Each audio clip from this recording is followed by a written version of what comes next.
Hello everyone, this is Shreya and you are watching Legal Thesis. Welcome to the lecture series of Equity and Trust. आज हम trustee के बारे में बात करने वाले हैं।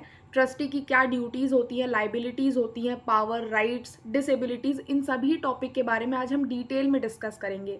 इससे पहले वाली वीडियो में हमने ट्रस्ट का कॉन्सेप्ट देखा था, ट्रस्टी बेनिफिशियरी के बारे में इंट्रोडक्शन देखा था और आज हम ट्रस्टी के बारे में डिटेल में डिस्कस करने वाले हैं।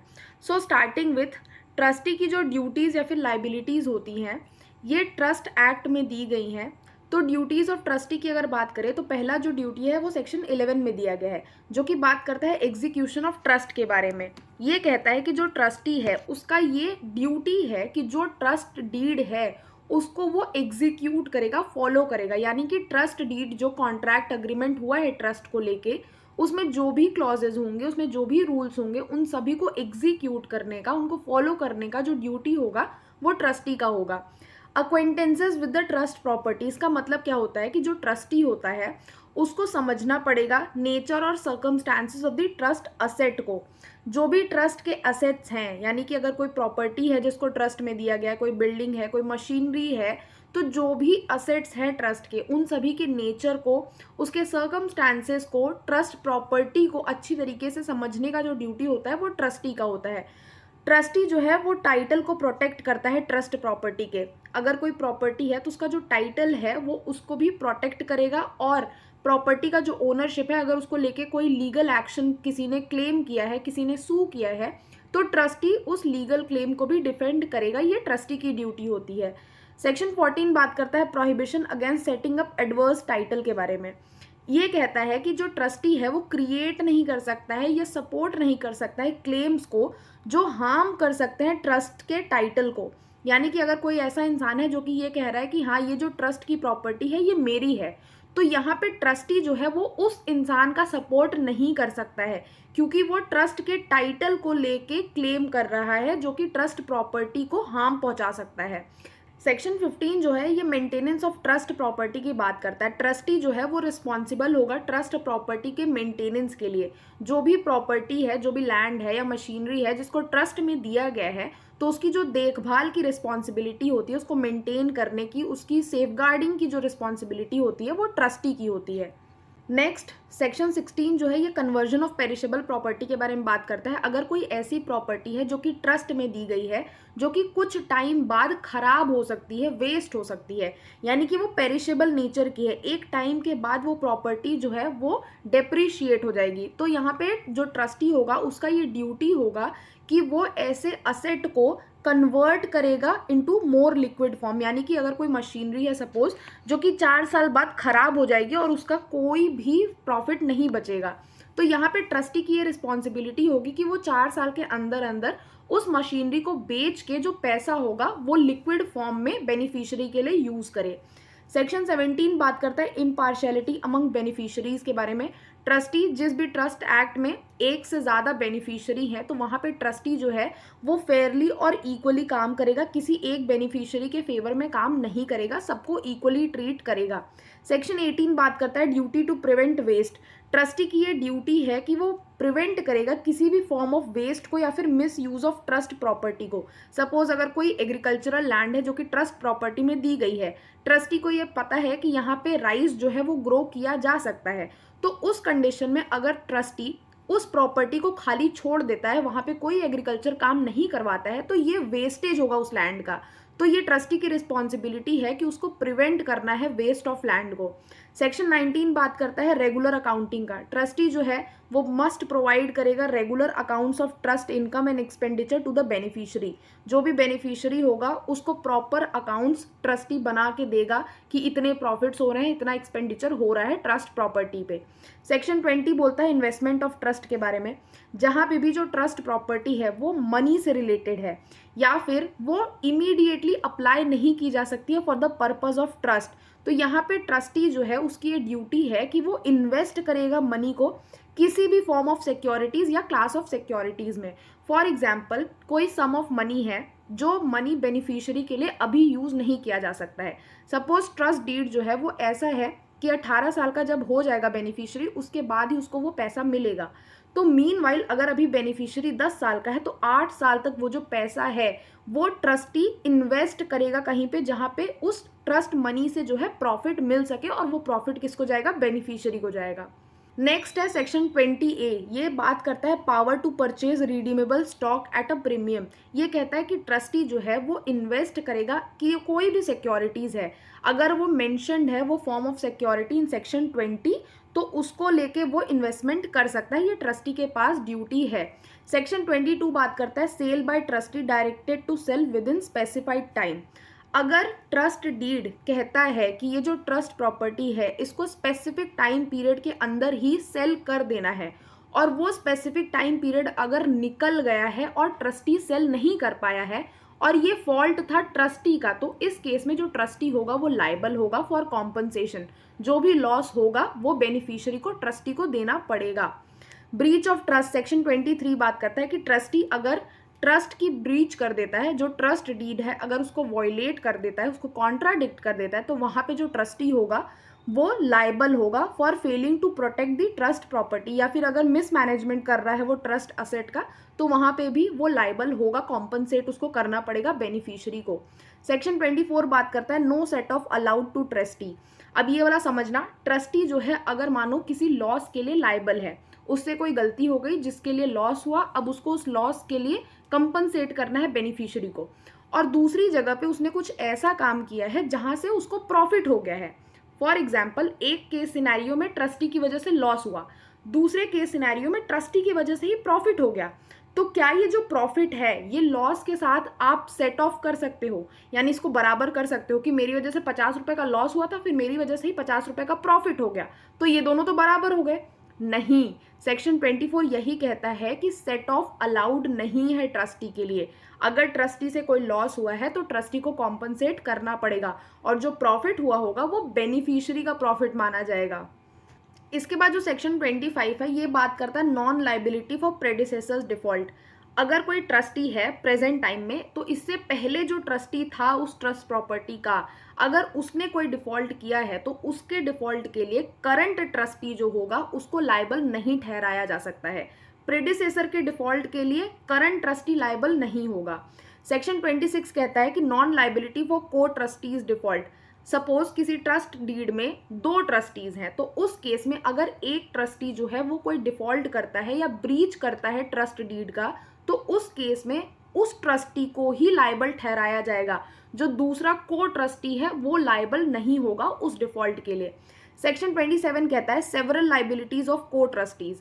अगर सपोज किसी ट्रस्ट डीड में 4 या 5 ट्रस्टीज हैं, तो अगर ये सारे को ट्रस्टीज जो हैं, चारों को ट्रस्टीज जॉइंटली ये सोचते हैं कि हम ट्रस्ट डीड को ब्रीच करेंगे, और ये मिल के क्या करते हैं कि ट्रस्ट प्रॉपर्टी का मिसयूज करते हैं या उसका मिसमैनेजमेंट करते हैं, तो इस केस में वो 4 या 5 जो को ट्रस्टीज होंगे वो उन सभी को लायबल ठहराया जाएगा और उन सभी को कॉम्पनसेट करना पड़ेगा। Each will be liable to the beneficiary for the whole of the loss occasion by such breach. जितना भी लॉस हुआ है उन सबके लिए वो सभी लोग कलेक्टिवली रिस्पॉन्सिबल होंगे। फॉर एग्जाम्पल, अगर इन 4 ट्रस्टीज में से 3 ट्रस्टी ने मिलकर ब्रीच किया, पर एक ट्रस्टी जो था उसने कहा कि नहीं मैं ब्रीच नहीं करूंगा, लेकिन उसको पता था कि ये तीनों ब्रीच करने वाले हैं और उसने फिर भी इस बात को निग्लेक्ट किया और वो साइलेंस रहा, तो उस केस में ये जो चौथा ट्रस्टी होगा ये भी लायबल होगा। Where one of them by neglect enables the other to commit a breach of trust, each is liable to the beneficiary। हर कोई लायबल होगा। सेक्शन 28 बात करता है non liability of trustee paying without notice of transfer to the beneficiary. For example, अगर trust deed है वो ये कहता है कि कोई बेनिफिशियरी का जो इंटरेस्ट है ये किसी और इंसान को भी दिया जाएगा। फॉर एग्जाम्पल, आपके फादर ने कोई ट्रस्ट डीड बनाया किसी एक्स पर्सन के लिए, और उस ट्रस्ट डीड में उन्होंने ये भी कहा कि आपके साथ साथ आपके भाई को भी इसका इंटरेस्ट मिलेगा, लेकिन जो ट्रस्टी है उसको सिर्फ ये पता है कि जो बेनिफिशियरी हो यानी कि आप, सिर्फ आपको ही प्रॉफिट मिलेगा उस ट्रस्ट प्रॉपर्टी का, तो उन्होंने क्या किया, ट्रस्टी ने वो सारा प्रॉफिट उठा के आपको दे दिया। तो इस केस में क्योंकि ट्रस्टी को पता ही नहीं था कि ये जो ट्रस्ट प्रॉपर्टी का प्रॉफिट है ये किसी और इंसान को भी जाना है, तो यहाँ पे ट्रस्टी लायबल नहीं होगा for the default to the beneficiary. या अगर उस केस में वो प्रॉपर्टी डिलीवर करता है जिस इंसान को डिलीवर करनी थी, तो उस केस में ट्रस्टी लायबल नहीं होगा। सेक्शन 29 बात करता है liability of trustee where beneficiary's interest is forfeited to the government.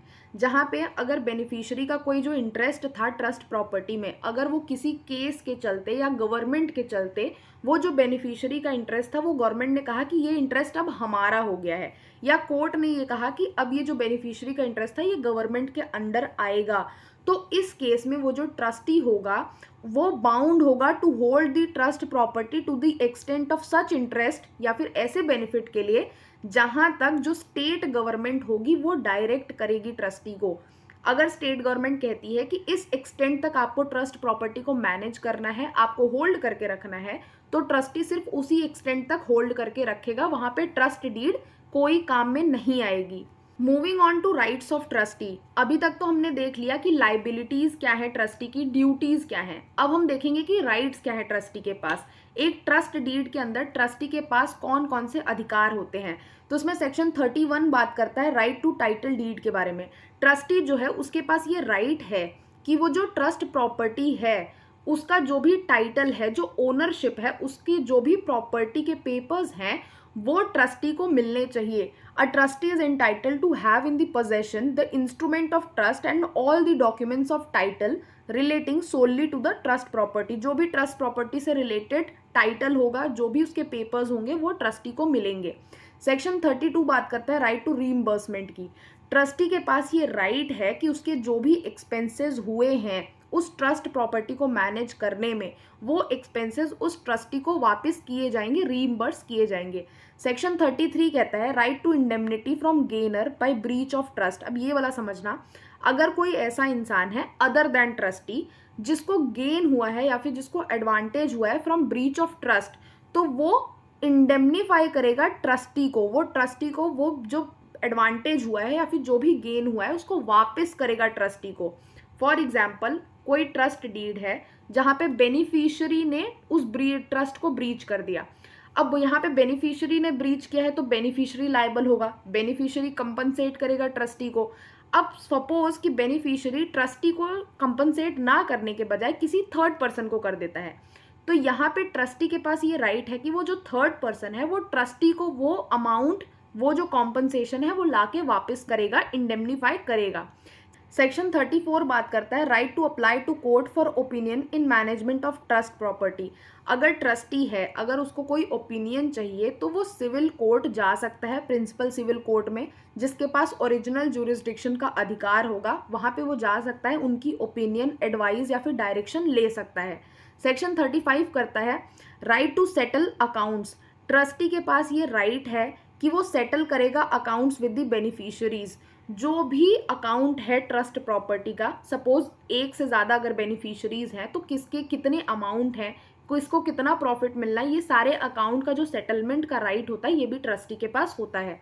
इसके बाद सेक्शन 36 जो है ये जनरल अथॉरिटी ऑफ ट्रस्टी की बात करता है। ये कहता है कि जो ट्रस्ट एक्ट है ये जितने पावर्स और अथॉरिटी ट्रस्टी को दे रहा है वो तो दे ही रहा है, इसके अलावा ट्रस्टी को जो भी ऐसा लगता है कि ये प्रोटेक्शन या फिर बेनिफिट ऑफ ट्रस्ट प्रॉपर्टी के लिए ज़रूरी है, ऐसा काम ट्रस्टी कर सकता है। ये राइट ट्रस्टी के पास है।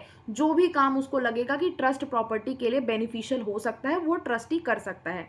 सेक्शन 37 बात करता है power to sell in lots and either by public auction और प्राइवेट कॉन्ट्रैक्ट। जहाँ पे ट्रस्टी को ये पावर दी गई है कि वो ट्रस्ट प्रॉपर्टी को बेच सकता है, वहाँ पे वो अगर चाहे तो वो ट्रस्ट प्रॉपर्टी को चाहे पब्लिक ऑक्शन के थ्रू बेचे, चाहे प्राइवेट कॉन्ट्रैक्ट करके बेचे, चाहे जिस वे में उसको ऐसा लगता है कि ट्रस्ट को बेचने पे ज़्यादा बेनिफिट होगा, वो डिसीजन ट्रस्टी ले सकता है। सेक्शन 38 बात करता है power to sell under special condition के बारे में। ट्रस्टी अगर चाहे तो ट्रस्ट प्रॉपर्टी को बेचने के टाइम पे कोई भी स्पेसिफिक कंडीशन लगा सकती है सेल के ऊपर। जो ट्रस्टी को ऐसा लगता है कि ये कंडीशन लगाने से बेनिफिशियरी को प्रॉफिट होगा, तो ऐसे कंडीशंस ट्रस्टी लगा सकता है, ये उसके पास राइट होता है। इसके बाद सेक्शन 39 जो है ये पावर टू कन्वे की बात करता है। जब सेल हो रहा है तो उसका जो ओनरशिप होगा, जो पोजेशन होगा, वो भी खरीदने वाले के पास जाता है, तो ट्रस्टी के पास ये राइट है कि वो ओनरशिप को ट्रांसफर कर सकता है, वो पोजेशन को ट्रांसफर कर सकता है। इसी को कहते हैं पावर ऑफ कन्वे। सेक्शन 40 कहता है पावर टू वैरी इन्वेस्टमेंट के बारे में। जब हम ड्यूटी देख रहे थे तो हमने सेक्शन 20 में देखा था कि जो ट्रस्टी है उसकी ये ड्यूटी होती है कि उसको इन्वेस्टमेंट करना होता है। अगर कोई मनी के फॉर्म में ट्रस्ट प्रॉपर्टी है तो उसको इन्वेस्ट करना बेनिफिशियरी के राइट के लिए, उसके प्रॉफिट के लिए ट्रस्टी की ड्यूटी है। तो यहाँ पे राइट में ये कह रहा है कि ट्रस्टी का ये राइट है कि उसको जो भी इन्वेस्टमेंट सही लगता है कि यहाँ पे मुझे इन्वेस्ट करना चाहिए, तो वो अपने मन से इन्वेस्टमेंट कर सकता है। सेक्शन 41 बात करता है power to apply property of minor for their maintenance. जो ट्रस्टी है, अगर वो ट्रस्ट प्रॉपर्टी जो है किसी माइनर के बेनिफिट के लिए दी गई है, यानी कि बेनिफिशियरी जो है वो कोई माइनर है, तो उस केस में ट्रस्टी अगर चाहे तो वो जो ट्रस्ट प्रॉपर्टी का बेनिफिट है या तो वो माइनर के गार्जियन को देगा, या तो अगर माइनर के गार्जियंस नहीं है तो उस केस में माइनर के जो भी मेंटेनेंस या फिर एजुकेशन या फिर एडवांसमेंट में जो भी खर्चा होगा वहाँ पे वो ट्रस्टी उस पैसे को इन्वेस्ट कर सकता है, वहाँ पे लगा सकता है माइनर के केस में। सेक्शन 42 बात करता है पावर टू गिव रिसीट के बारे में। ट्रस्टी जो है ट्रस्ट प्रॉपर्टी से रिलेटेड जो भी डील्स करेगा, अगर किसी को डिलीवर कर रहा है, किसी से ले रहा है, या ट्रस्ट प्रॉपर्टी से रिलेटेड कोई काम करा रहा है, कोई ट्रांसफर्स हो रहे हैं, तो उस केस में ट्रस्टी के पास ये राइट है कि वो रिसीट दे सकता है और रिसीट अपने पास रख भी सकता है। ये जो रिसीट होगा ये एक्ट करेगा एज अ प्रूफ कि हाँ ये सारे ट्रांजैक्शंस हुए हैं ट्रस्ट प्रॉपर्टी से रिलेटेड।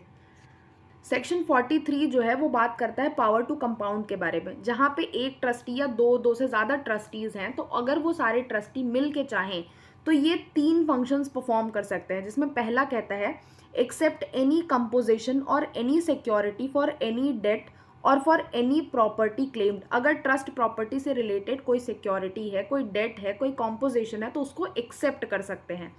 अलाउ कर सकते हैं any time for payment of any debt. Trust property से रिलेटेड अगर कोई डेट है तो उसके पेमेंट के लिए अलाउ कर सकते हैं। Compromise, compound, abandon, submit to arbitration और otherwise settle any debt, account, claim और thing whatever relating to trust.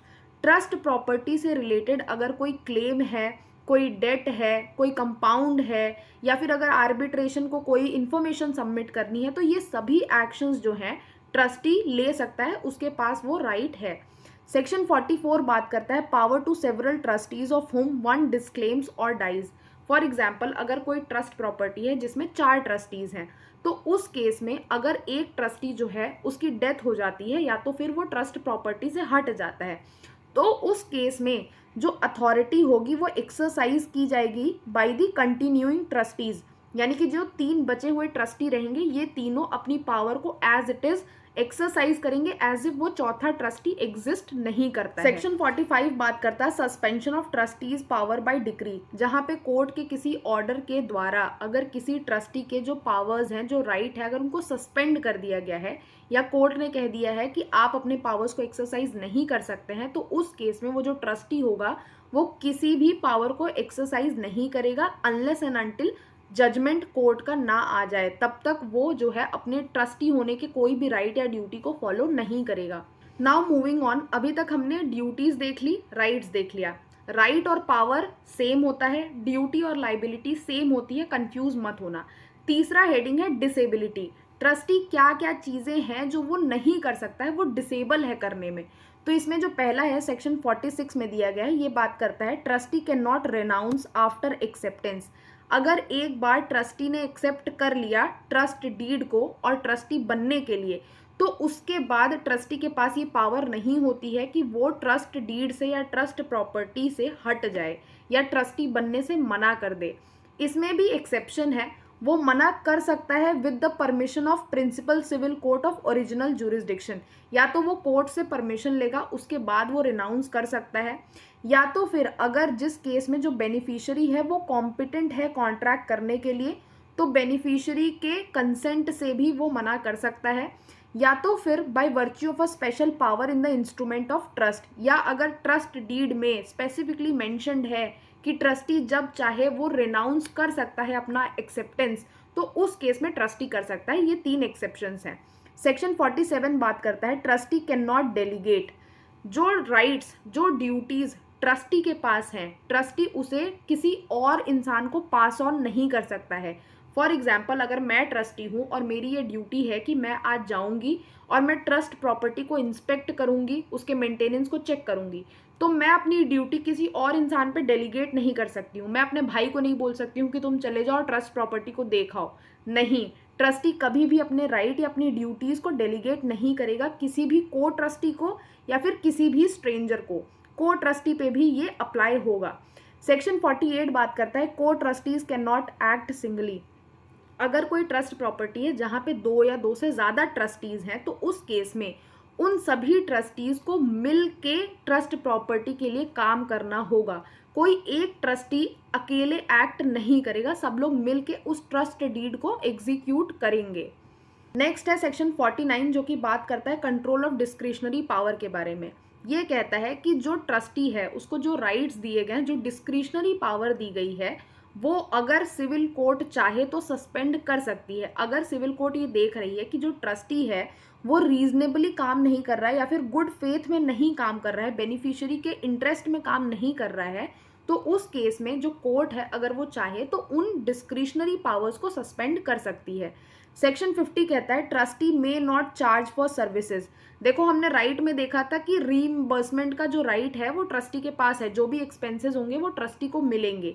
लेकिन डिसेबिलिटी में सेक्शन 50 ये कह रहा है कि ट्रस्टी जो है अगर कोई ट्रबल उसकी वजह से हुआ है, उसका जो स्किल है अगर वो मेंटेनेंस में यूज हुआ है, उसका जो टाइम है अगर उसने वो ट्रस्ट प्रॉपर्टी को मेंटेन करने में दिया है, तो इन सब चीज़ों के लिए वो रेम्यूनरेशन नहीं चार्ज कर सकता है। क्योंकि अगर आप ट्रस्टी बन रहे हो तो ये माना जाएगा कि आप ट्रस्ट प्रॉपर्टी पे काम करने अगर जाओगे तो आप अपनी स्किल यूज़ करोगे, आप अपना टाइम दोगे, तो इसके लिए आप रेम्यूनरेशन नहीं मांग सकते हो, आप एक्सपेंसेस के लिए मांग सकते हो।